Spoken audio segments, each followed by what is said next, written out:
Different video than my last one. Again, sorry for being in the car. Sorry for being tired. Been a rough week. Nephew, we lost a nephew. That's not something you want to ever have to go through, especially at the age of 21 and the situation that's happened. It's been a little tough. I've been working through the nights trying to get a slideshow video put together. It's about an hour long. Doing a lot of editing, so it's been a little rough on me. But this is something else that I get asked all the time, and especially me being a Mustang guy. Ford eliminating the V6. Why did they do it? Should they have done it? Yes, they're happy they did it. What's going on with the V6? Alright, so again, this is my opinion. Okay, my opinion based on, I'm a Ford guy, I'm a Mustang guy. I've seen the 4, the 6, the 8. I've been behind the wheel of all of them. I get it. The Coyote is a beast of a motor, just absolute beast. Is there a replacement for it? No, there's not. V6 is not going to be something to replace the Coyote. The 4-cylinder is not going to replace the Coyote. So what are you left with? So you got a 400 horsepower, 452 horsepower Coyote. You've got, now, if you go back to the 11, 12, 13, and 14 V6, I believe it's 14. They're all running about 315 horsepower. You can very easily get those numbers up quite a bit with just doing full intake, full exhaust. Leave the motor completely virgin, and I've gone up against it was a '09, I think it was, or an '010, or GT. The 2010 or 2009, it was 2010, so yeah, it was a 2010 GT and a 2010 6-cylinder. On my way home, look to the left, V6 Mustang, sun's bumping my shoulder, look to the right, got a 2010 GT. The GT had intake, exhaust, and injectors and tune. So he was running some mods on it, and we went at it. Basically held up. It was kind of a he won one, I won one. We tied on one. Traffic was an issue. I wasn't gonna go and get myself in any kind of trouble. But basically, it came down to who got the better launch. So a V6. With just basic mods against a 2010 V8 with little more mods than what I had. It was a good run, and that V6 did amazing. So what are you left with? So now you got a 4-cylinder that it's supposed to be, it's 400 horsepower. You got a V6 that's 300 horsepower, and you got a V8 that's 452 horsepower. Now, I don't agree with the 400 horsepower on the 4-cylinder EcoBoost. I raced one, and that EcoBoost didn't stand a chance. Not even close. Not even remotely close. And highway, wide open, nobody in front of us, all the way to 140, and that EcoBoost never once, not even on the launch,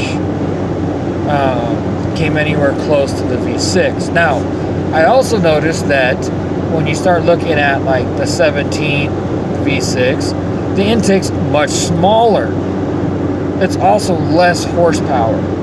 Why did Ford do that? Why did Ford go to less horsepower as time progressed instead of getting it better?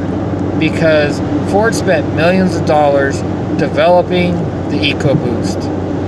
They put millions of dollars in advertisement. They pushed that motor and pushed that motor and pushed that motor. And what happened?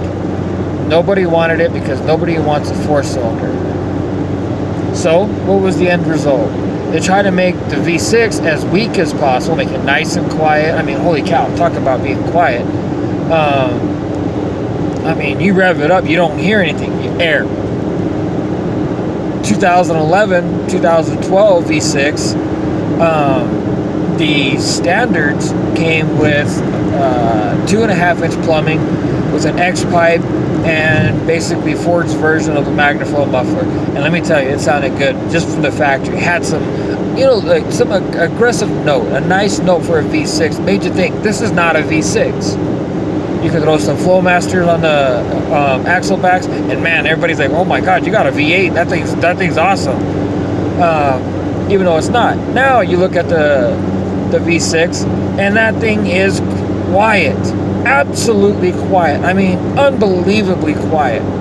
And they made the EcoBoost more aggressive. So why did Ford do this? Because the EcoBoost was not taking off. They spent millions and millions and millions of dollars on the EcoBoost, and it didn't take off. Well, okay, fine. So if you want to keep the 6-cylinder, what options are you going to have? Well, you either got to keep detuning the V6, which is kind of pointless. You got the 4-cylinder, which is going to have its limitations, and then you got the Coyote, which is not too far. So you would have to, in order to make this work, you got to have the 4-cylinder at 400 horsepower, the 6-cylinder 450, 500 horsepower, somewhere around there is what I would think would be a good option, and then the Coyote at 6+. Now, it'd be nice to have 400 on the Eco, 600 on the 6, and make it an Eco, and then get the Coyote to 800, maybe do an Eco with that. That would be the ideal situation, I think, of course, in my opinion. But that's because I want to see all of them. I want to see that 6-cylinder really develop. You know what? I could light up those tires. I could run that sucker to 150, no problem. I ran against BMWs. I took down Camaros. You know, that thing was a monster for just being a naturally aspirated, basic bolt-ons, basic email tune V6. And I was taking down V8s left and right. Camaros, I took down. Chargers, I took down. Not Hellcats, of course. But V8 Camaros didn't stand a chance. They didn't. While they were having to shift a bunch of gears, I'd shift two times, all the way up to, third gear would take me to 135. So I'd shift twice, and that's it. And while they're spending their time shifting, I didn't have to. It was an amazing car. Really, really amazing. So what do I think? Well, I think Ford is having to eliminate the 6-cylinder because it has a place. The 6-cylinder is not going away. It's being repurposed as the EcoBoost for the Raptor, for the F-150s. It's being repurposed as an EcoBoost motor in other applications. So Ford's not losing money by eliminating the V6. They're just repurposing it. And what that does is that leaves you with the option of the EcoBoost or the Coyote. Two options.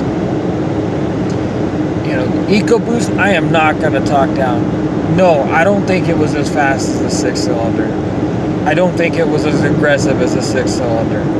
But the 4-cylinder EcoBoost is in a place of its own. It's an amazing motor. It's runs great, and it has plenty of power. It gets the job done. It's just my biggest opinion. Mustangs are something that when you buy, you don't buy it to just sit in it. You don't buy a Mustang to leave it alone. You buy a Mustang because you want to customize it. You want to make it yours. You want to put exhaust on it. You want to add turbos. You want to add superchargers. You want to change the gearing. You want to do things. You want to make it yours. And the EcoBoost is very limited on mods. Yes, there are mods. And yes, I know Borla has an exhaust and turbo upgrade. I know that there's options for it, but you're still somewhat limited. You're not going to take a 4-cylinder and get 600, 800 horsepower out of it without having to do some major modifications. How do you get 517 horsepower out of the 6-cylinder? Throw a ProCharger on it. That's it. Grab ProCharger kit, do exhaust. Over 500 horsepower. That's it. You don't have to do anything else. Virgin block. Now, if you want to spend the money on the V6, you get 6, 7, 8. I mean, there's even been one dyno at 1,000 horsepower.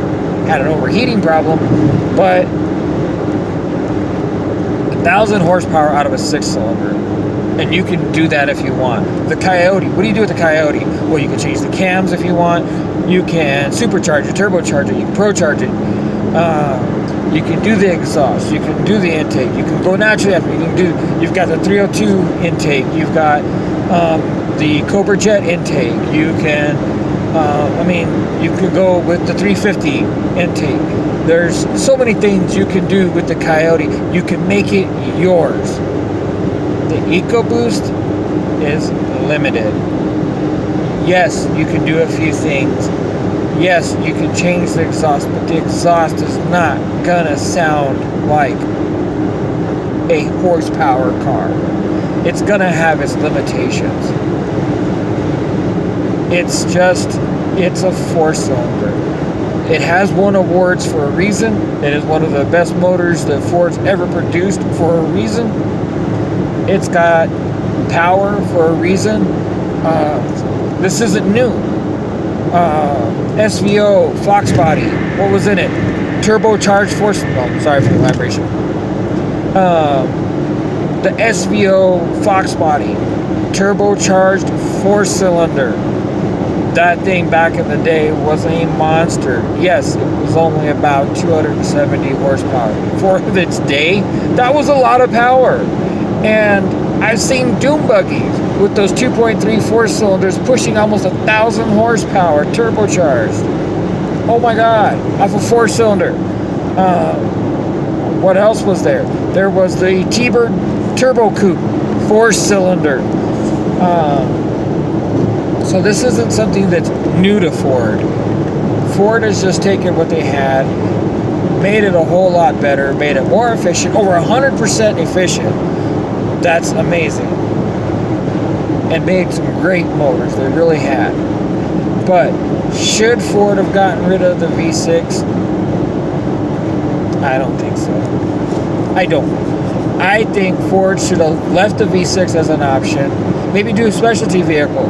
Maybe, I don't know, make the California special with the V6.